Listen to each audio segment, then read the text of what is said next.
লালমনিরহাট সীমান্তে বিএসএফের push in চেষ্টা ব্যর্থ করেছে বিজিবি। মধ্যরাতে পাটগ্রাম উপজেলার কালীরহাট সীমান্তে বিএসএফ কাঁটাতারের গেট খুলে ৩ জনকে বাংলাদেশে প্রবেশের চেষ্টা চালায়, কিন্তু বিজিবির বাধার মুখে তা পণ্ড হয়ে যায়। পুশিনের সর্বশেষ তথ্য জানাতে লালমনিরহাটের হাতীবান্ধা সীমান্ত থেকে বিস্তারিত জানিয়েছেন লালমনিরহাট প্রতিনিধি আনোয়ার হোসেন স্বপন। পাটগ্রাম সীমান্তে বিএসএফের পুশিন ব্যর্থ করে দিয়েছে বিজিবি। শুক্রবার মধ্যরাতে রাত 2টার দিকে ভারতীয় সীমান্তরক্ষী বাহিনী বিএসএফের 156 ব্যাটালিয়নের মিলরাপা ক্যাম্পের টহল দল রাতের বেলা তাদের গেট খুলে 3 জনকে বাংলাদেশে প্রবেশের চেষ্টা করে।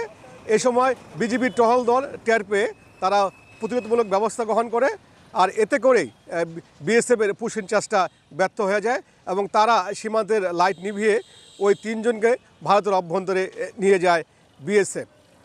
লালমনিরহাটের ওইসব সীমান্তে বিজিবির পাশাপাশি স্থানীয় লোকজনও রাত জেগে পাহারা দিচ্ছে, যাতে বিএসএফ এভাবে অবৈধভাবে পুশিন করতে না পারে। সীমান্তের লোকজন সজাগ রয়েছে, বিজিবিও তাদের টহল জোরদার রেখেছে। এই ছিল আমার কাছে লালমনিরহাটের সীমান্তের পুশ নিয়ে সর্বশেষ তথ্য।